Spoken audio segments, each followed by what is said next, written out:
नमस्कार किसान भाइयों।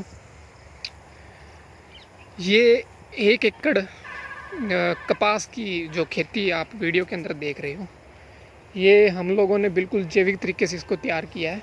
इस खेत को, इसके अंदर बाहर से किसी प्रकार का कोई फर्टिलाइज़र जैसे डीएपी, यूरिया, उनका कोई इस्तेमाल नहीं किया गया। बाहर से कोई भी केमिकल कीटनाशक का हम लोगों ने इसके ऊपर कोई इस्तेमाल नहीं किया। और कपास आपके सामने है। 1 एकड़ के अंदर ये एवरेज 10-11 क्विंटल प्रति एकड़ निकल जाएगी। उधर भी एक 4.5 एकड़ खेत है, उसके अंदर भी सेम ये हम लोगों ने जैविक तरीके से खेती अब की बार की है। और देखिए, सबसे पहले ना आपको खेती का बेसिक को समझना होगा। हमारी ज़मीनों के अंदर हमें चाहिए बैक्टीरिया, जो किसान भाई केमिकल फार्मिंग पिछले कई सालों से कर रहे हैं, उनके ज़मीन में लगभग बैक्टीरिया ख़त्म हो चुके हैं। तब जाके उनको डीएपी, यूरिया, इन केमिकल फर्टिलाइज़र का सहारा लेना पड़ता है, क्योंकि फसल को वो ज़रूरी पोषक तत्व उपलब्ध कराने के लिए। लेकिन अगर आप खेती का बेसिक को समझ के अगर आप वो पूरा जो मेथड अगर आप खेती के ऊपर अप्लाई करोगे, तो आपकी ज़मीन जो है वो वापस नेचुरल आ जाएगी। वो सभी तरीके के पोषक तत्व इस ज़मीन के अंदर होंगे जिनको फसलों की ज़रूरत है। बस बात इतनी है कि आपको खेती का, नेचुरल खेती का जो बेसिक है उसको समझना है। अब इस कपास के अंदर क्या हुआ, इस कपास के अंदर करीब 2 ट्राली, जो 2 ट्राली होती है, वो इसके अंदर तैयार की हुई, बिल्कुल डीकम्पोज की हुई गोबर की खाद इसके अंदर डाली गई है। प्लस पिछले 2 सालों से इसके अंदर जो बैक्टीरिया की जो कमी थी वो इसके अंदर पूर्ति की गई। वो कैसे की गई? वो वेस्ट डीकम्पोजर प्लस गौ माता कारक,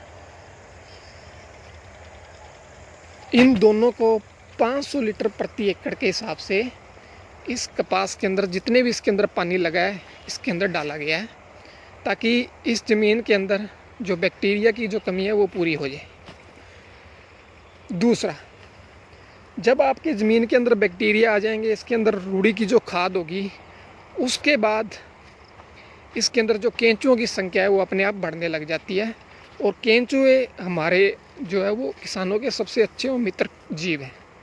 तो केंचुए फिर अपना काम करते हैं। जब आप इसके अंदर वेस्ट डीकम्पोजर, गौमाता कारक और हर साल आप रूढ़ी की खाद इसके अंदर डालोगे, तो ये चीज़ें काम करेंगी। तीसरा, मैंने बताया था 10% जो हमने टैंक बना रखा है वेस्ट डीकम्पोजर का, उसके अंदर 10% सूक्ष्म जैविक पोषक तत्व हमने छान के उसके अंदर डाला है। अगर किसी भाई को नहीं पता, नीचे डिस्क्रिप्शन के अंदर लिंक दे दूंगा कि आप किस तरीके से सूक्ष्म पोषक तत्व बना सकते हैं।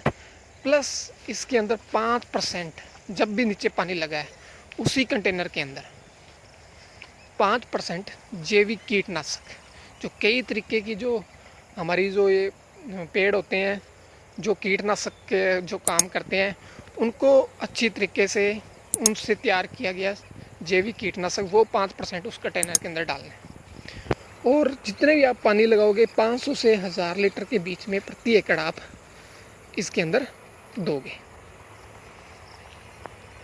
एक और बात आपको ध्यान रखनी है, मान लो आपको अगले दिन सिंचाई करनी है, तो आप उसके 2-3 घंटे पहले ही इन तीनों चीज़ों का मिक्स करें। जैविक सूक्ष्म पोषक तत्व और जैविक कीटनाशक आपको एक ही कंटेनर के अंदर डालना है, पर आप 2-3 घंटे पहले ही डालें सिर्फ। ऐसे नहीं है भी आपने एक रात पहले डाल के छोड़ दिया। अगर पहले डालोगे तो उन दोनों में रिएक्शन हो सकती है, जिसकी वजह से वो सारा मटेरियल जो है वो ख़राब हो सकता है। तो आपको 1-2 घंटे पहले ही ये तैयार करके कंटेनर अपना रख देना है।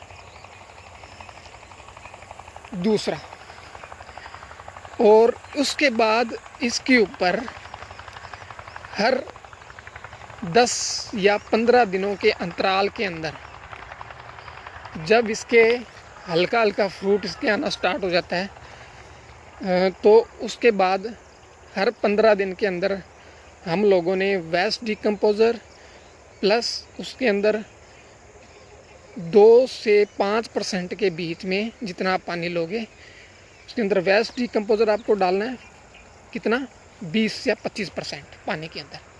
उसके अंदर 1 से 5% के बीच में आपको जैविक सूक्ष्म पोषक तत्व डालने हैं और 5% आपको उसके अंदर जैविक कीटनाशक डालना है और करीब करीब 1 से 5% के बीच में जो छाछ, हमारी कच्ची छाछ जो हमारे घरों में होती है, उसको पहले सड़ाना है 15 दिन के लिए। उसके अंदर एक तांबे का बर्तन डालकर किसी कंटेनर पे आप रख दीजिए, उसको ढक के छोड़ दीजिए, 10-15 दिन में सड़ जाएगी। उसके बाद 5% आप वो भी उसके अंदर डाल दीजिए और हर 15 दिन के ऊपर आप स्प्रे करिए, तो आपके जो बीमारी है वो नहीं आएगी। क्योंकि जो जैविक कीटनाशक होते हैं उसमें बहुत ज़्यादा खारापन होता है, जिसकी वजह से वो इन फसलों को नुकसान नहीं पहुंचाते हैं।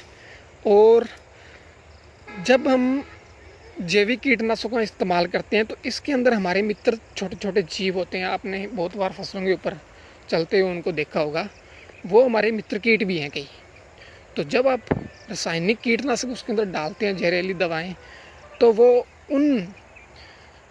जो बीमारी वाले जो जीव होते हैं उनके साथ साथ हमारे मित्र कीट भी उनकी भी डेथ हो जाती है।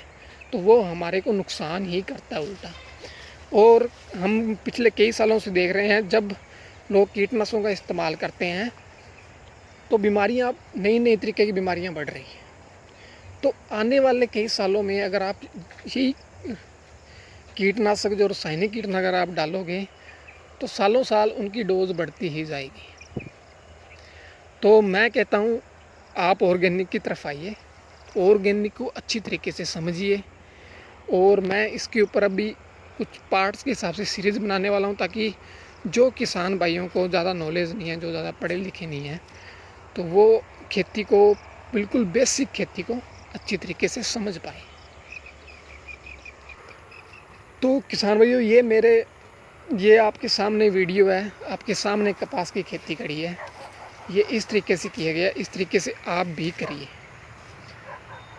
और वीडियो को ज़्यादा से ज़्यादा शेयर करो। वीडियो को पसंद आई है तो इसको ज़रूर लाइक करना। चैनल के ऊपर नहीं है, सब्सक्राइब बटन दबा लो और साथ में एक बेल आइकन है, उसको दबा लो, ताकि नई वीडियो की नोटिफिकेशन आपको मिल सके। तो अभी मैं बेसिक खेती की पार्ट सीज़न अब स्टार्ट करने वाला हूँ नेक्स्ट वीडियो से, तो जल्दी से चैनल को सब्सक्राइब कर लो। धन्यवाद।